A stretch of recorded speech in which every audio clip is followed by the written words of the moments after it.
அனைவருக்கும் வணக்கம். தெய்வீக பலன்கள் சேனல் சார்பாக தங்களை அன்புடன் வரவேற்கிறோம்.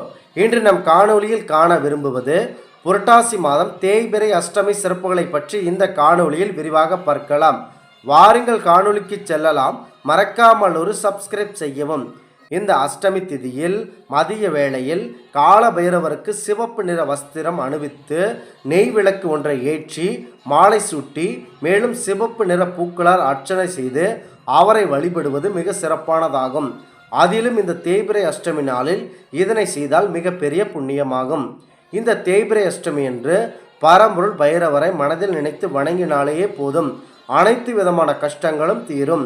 மனிதர்களுடைய வாழ்க்கையில் கஷ்டங்கள் ஏற்படுவது சகஜம்தான். அப்படி நாம் கஷ்டம் ஏற்படும் போது கவலைப்பட வேண்டாம். சிவபெருமானின் அவதாரமாக தோன்றிய கால பைரவரை வழிபட்டாலேயே உங்களுடைய ஆபத்துக்களில் இருந்தும் கஷ்டங்களில் இருந்தும் காப்பாற்றுவார்கள். பௌர்ணமி திதி மற்றும் அமாவாசை திதிக்கு 8வது திதி அஷ்டமி யாகம் பரம்பொருள் சிவபெருமானுக்கு நீங்கள் வழிபடுவது சிறந்ததாகும். இதனால் பரம்பொருள் பைரவர் அவர்களை நீங்கள் வணங்குவதன் மூலம் கடன்கள், தீராத பிரச்சனைகள், தீராத வழக்குகள், மனக்கஷ்டங்கள், உயிர் பயம் போன்றவை இந்த தேய்பிறை அஷ்டமியில் பரம்பொருள் கால பைரவரை நீங்கள் வணங்கி வந்தால் விரைவில் துன்பங்கள் அவர் தீர்த்து வைப்பார்.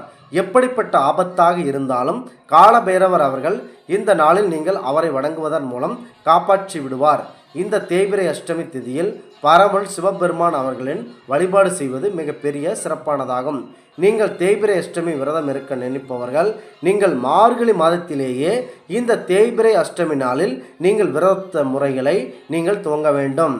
எப்படி சிறந்த விரதமானது ஏகாதசி விரதத்திற்கு ஒரு சனி சிறப்பு உள்ளதோ அதுபோலத்தான் தமிழ் மாதத்தில் வரும் ஒவ்வொரு தேய்பிறை அஷ்டமி நாட்களுக்கும் சிறந்த பலன்கள் உண்டு.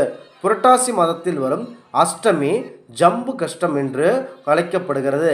இவை இழந்த கஷ்டங்கள் மற்றும் இழந்த செல்வங்கள் மற்றும் பொருட்களை அனைத்தையும் மீட்டெடுக்கலாம். இந்த நாளில் இந்த சிறப்பு வழிபாடுகளில் ஒன்றான இந்த தேய்பிறை அஷ்டமி திதி விரதம் இருந்து பரம்பொருள் பைரவர் அவர்களை நீங்கள் வழிபடுவதால் அனைத்து விதமான கஷ்டங்களும் துன்பங்களில் இருந்து நீங்கள் விடுபட்டு உங்களுடைய வாழ்க்கையில் நல்ல ஒரு உயர்ந்த இடத்திற்கு அடையலாம் என முன்னோர்கள் கூறியுள்ளார்கள். இந்த தேய்பிறை அஷ்டமி நாட்களில் விரதமாக இருந்தால் குறைந்தபட்சம் 21 அஷ்டமிகள் விரதம் நீங்கள் கடைபிடிக்க வேண்டும். சிவபெருமான் ஆலயங்களில் முதலில் பரம்பொருள் விநாயக பெருமானுக்கு பூஜை எவ்வாறு முதலில் செய்கிறார்களோ அதுபோலத்தான் இறுதியாக கால பைரவருக்கு பூஜை செய்வார்கள். இந்த தேய்பிறை அஷ்டமி நாட்களில் 5 வகையான எண்ணெயை பயன்படுத்தி 5 திரிகளை தனித்தனியே போட்டு அந்த அகல் விளக்கை ஏற்றி ஸ்ரீ கால பைரவர் அவர்களை வழிபடுவது சிறந்ததாகும். தேங்காய் எண்ணெய், நெய் போன்றவை, விளக்கெண்ணெய், இலுப்பை எண்ணெய் இந்த எண்ணெய்களை கொண்டு நீங்கள் கால பைரவர்களுக்கு தீபம் ஏற்றி வழிபட்டால் தீராத பிரச்சனைகள் கூட தீர்ந்து போகும். நீங்கள் எந்த விதமான பூஜைகள் செய்யாவிட்டாலும் இந்த தேய்பிறை அஷ்டமி நாட்களில் கால பைரவரை முழு மனதோடு நினைத்து வழிபட்டாலே போதும், அனைத்து விதமான கஷ்டங்களும் மற்றும் ஆபத்துக்களில் இருந்து அவர் நம்மை காப்பாற்றுவார். மேலும் பைரவர் அவர்கள் 12 ராசிகளையும் தனது உடலின் அம்சமாக கொண்டு உள்ளார்கள். பைரவர் அவர்கள் வழிபடுவதன் மூலம் நவகிரகம் உள்ளிட்ட தோஷங்கள் விரைவில் நீங்கும். இந்த தேய்பிறை அஷ்டமி நாட்களில் சகல விதமான அனைத்து அஷ்டலட்சுமிகளும் பரம்பொருள் கால பைரவரை வணங்குவதாக ஐதீகம். ஒரு மாதத்தில் வளர்பிறை காலத்தில் 14 திதிகளும் தேய்பிறை காலத்தில் 14 திதிகளும் என 28 நாட்கள் வருகின்றன. மீதம் 2 நாட்கள், ஒன்று அமாவாசை மற்றொன்று பௌர்ணமியாகும். மொத்தம் 30 நாட்கள் இந்த மாதம் பூர்த்தி அடைகிறது. இந்த திதிகளில் அஷ்டமி திதியும் ஒன்று. புராணங்களின்படி சனி பகவான் அவர்கள் ஒரு நீதியரசன் ஆவார். எவர் ஒருவர் சிறிய தவறுகளை செய்தாலும் அதற்கான தண்டனையை உடனே சனி பகவான் அவர்கள் வழங்கி விடுவார்கள். அதனால் நீதியை நிலைநாட்டுபவர். இதன் காரணமாகத்தான் சனி பகவான் அவரை அவரின் ஆற்றலை கொண்ட 8ஆம் எண்ணையும் கண்டு பெரும்பாலானோர் கலக்கப்படுகிறார்கள். இப்படிப்பட்ட சனி தாக்கம் இந்த அஷ்டமி திதி ஏற்படுகிறது. பொதுவாக வளர்பிறை அஷ்டமி மற்றும் தேய்பிறை அஷ்டமி காலத்தில் எந்த ஒரு சுப நிகழ்ச்சிகளும் தொடங்கப்படுவது இல்லை. அதாவது திருமணம் மற்றும் வீடு கிரகபிரவேசம், வீட்டுக்கு வாசகால் வைப்பது, பெண் பார்ப்பது போன்ற எந்த ஒரு நல்ல செயல்களிலையும் இதனை செய்யக்கூடாது. அதனால்தான் இந்த அஷ்டமி திதியானது இறைவன் வழிபாட்டிற்கு மிக சிறந்ததாகும். குறிப்பாக இந்த தேய்பிறை அஷ்டமி கால பைரவருக்கு சிறந்ததாகும். நீங்கள் வளர்பிறை அஷ்டமி திதியில் உங்களுக்கு பணம் பெருக திருமாலின் மனைவியான லக்ஷ்மி தேவியை நீங்கள் வணங்க வேண்டும். அடுத்ததாக தேய்பிறை அஷ்டமியில் சனி பகவானின் தோஷம் நீங்க பரம்பொருள் கால பைரவர் அவர்களை வழிபாடு செய்யலாம்.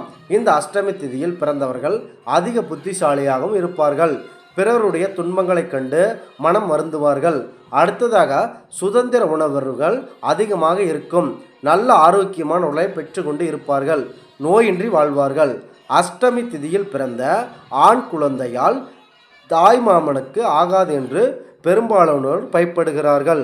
இதற்கு என்ன காரணம் என்றால், அஷ்டமி திதியில் கிருஷ்ண பரமாத்மா அவர்கள் அவதரித்தார். அப்படி அவதரித்த கண்ண பரமாத்மா அவர்கள் தன்னுடைய சொந்த மாமனான கம்சனை வதம் புரிந்தார். இதன் காரணமாகத்தான் பெரும்பாலான ஆன்மீகவாதிகள் தங்களுக்கு அஷ்டமி திதியில் பிறக்கும் ஆண் குழந்தைகளால் தங்களுடைய தாய் மாமன்களுக்கு உயிர் பாதிப்பு ஏற்படும் என்று கூறுகிறார்கள். இது தவறான செயலாகும். இது போன்ற பல குழந்தைகள் இந்த அஷ்டமி திதியில் பிறந்திருக்கின்றன. அவர்களின் தாய்மான்களும் சுகமாகத்தான் வாழ்ந்து வருகிறார்கள். நாம் கண்கூடாக பார்க்கிறோம். மேலும் நீங்கள் அஷ்டமி திதியில் ஆண் குழந்தையோ பெண் குழந்தையோ பிறந்துவிட்டால் எந்தவித பாதகமும் இல்லை என்று உறுதியாக நாங்கள் கூறுகிறோம். அதையும் மீறி சாதகரின் வற்புறுத்தமையால் நீங்கள் பயந்து கொண்டு இருந்தால் மறக்காமல் இந்த அஷ்டமி திதியில் பெருமாள் கோயிலுக்கு சென்று அவரை மனதார வழிபட்டு வந்தாலேயே போதும். உங்களுடைய மரண பயம் நீங்கும்.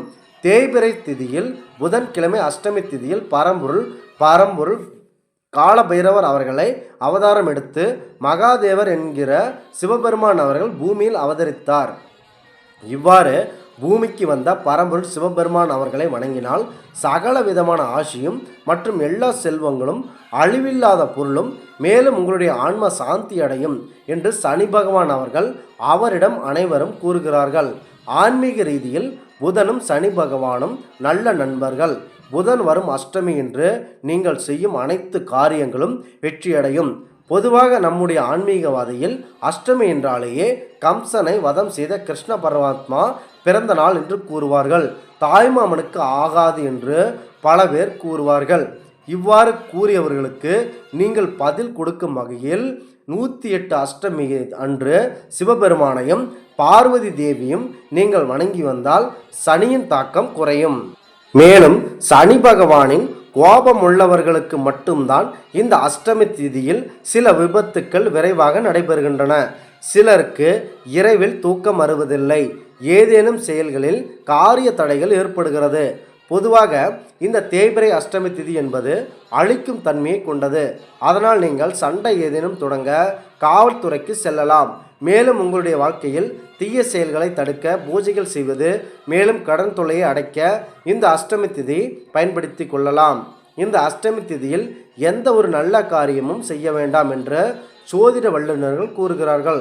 அவசியமாக ஒரு செயலை நாம் செய்து ஆக வேண்டும் என்று செய்தால் அந்த அஷ்டமி திதியில் நீங்கள் பயணத்தை மட்டுமே நீங்கள் மேற்கொள்ள வேண்டும். இவ்வாறு செய்வதற்கு முன்பு ஒரு எலுமிச்சம்பழத்தை வைத்து விநாயகப் பெருமானுக்கு பூஜை செய்ய வேண்டும். துர்க்கை அம்மனுக்கும் இந்த பூஜையை நீங்கள் செய்யலாம். இந்த எலுமிச்சம்பழத்தை கையில் எடுத்துக்கொண்டு உங்கள் வேலையை முடித்துவிட்டு அந்த எலுமிச்சம்பழத்தை ஒரு நீரில் சேர்த்து விட வேண்டும். இந்த ஆன்மீக தகவல் உங்களுக்கு பிடித்து இருந்தால் கண்டிப்பாக இந்த சேனலை சப்ஸ்கிரைப் செய்யவும். மீண்டும் ஒரு நல்லதொரு காணொளியில் உங்களை சந்திக்கிறோம். நன்றி, வணக்கம்.